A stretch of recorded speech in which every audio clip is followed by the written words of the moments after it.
everyone, it's been a little bit. It's been a couple months, but I took a break because I actually just put together my own blog called timewithcaroline.com, so check it out below. I'm gonna actually link all of my recipes that I try or put together on the website, so that'll be a lot easier. If you want a recipe, just go to the description. And for that reason, I'm changing Caroline's Kitchen to Time with Caroline. I'm sure many of you care. This past weekend, Nathan and I and some friends went to an apple orchard outside of Chicago, actually in Indiana, because I wanted to get some apples to make a fall festive treat. And they barely had any apples. There was too many people that went before us, so we got donuts and cider instead and all that good stuff. So I did get enough apples though to make an apple cinnamon cider crostata. I've never made one of these, but it's actually so much easier to make this than a pie. So if you don't have a pie dish, this is the recipe for you. It's kind of like making a pizza, except a whole lot easier, and all you need is a bunch of apples and some flour and some butter. It turned out great, so just keep watching for that recipe. First thing that we have to do is make the dough in our food processor. So I'm gonna start off with 2 cups of flour, about a 1/4 cup of granulated sugar, and then a little bit of salt to get started. Okay, I'm gonna pulse this just for 30 seconds to get it all mixed up, and then we're gonna add our butter. I have 2 sticks of unsalted butter. They're really cold because we're gonna cut them up into 1/2-inch pieces and then dump them into our mixture. Make sure all the flour is coating the butter, and then we're gonna turn the food processor back on to sort of make a dough. I'm gonna pulse this about 15-ish times until the butter looks pea-sized, and then we're going to pour a 1/4 cup of this ice water into there without the ice cubes to freeze it up and hopefully harden it into a dough. Big ball. Big ball. There's a little bit of sugar in it.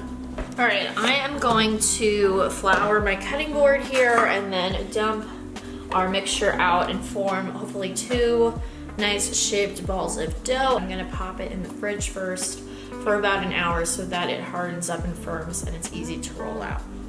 Gosh, this is taking forever. So I haven't showered or anything today. Too much workout tonight. And you were on the phone for 100 years. I'm sorry, do you wanna work out? Yeah. These. I'm gonna put these in the fridge. Of course. See you in an hour.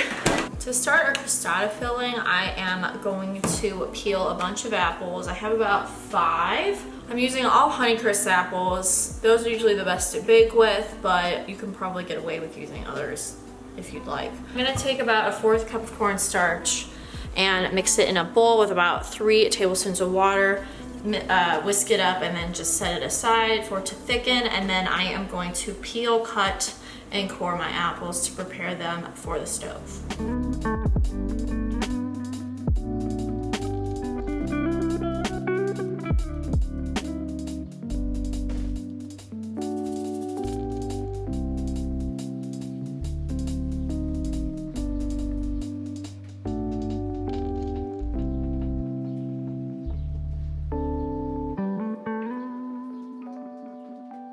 For now, I'm gonna dump this into our saucepan over there over medium heat. I'm also gonna throw in about a 1/4 cup of apple cider, as well as about 2/3 cup of sugar split between granulated and brown sugar.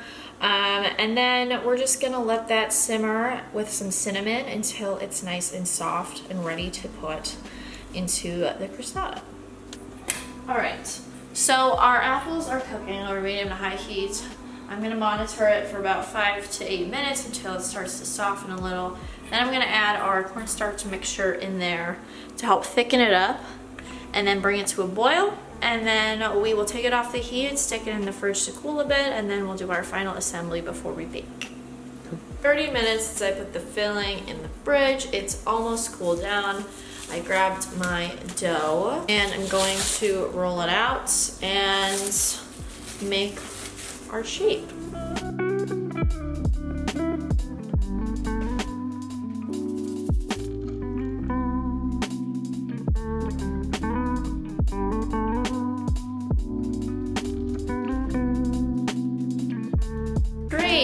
So it's not perfectly round, but that's okay. So we're gonna fold the sides in and I'm gonna get my filling.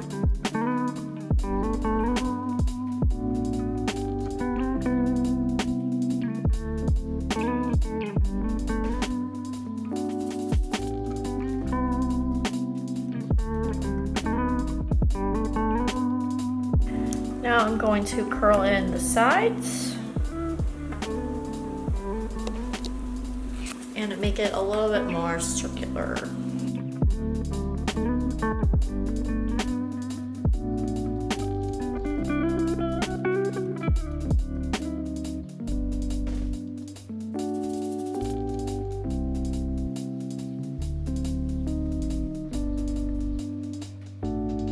Our final step before we put in the oven, I'm gonna take an egg, beat it up, and use it as an egg wash on the outer rim so it gets nice and brown in the oven, and then sprinkle a little bit of sugar around the edges as well.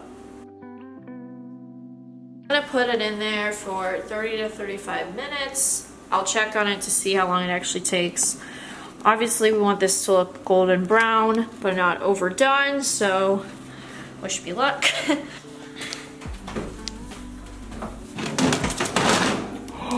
Beautiful. It actually looks quite good.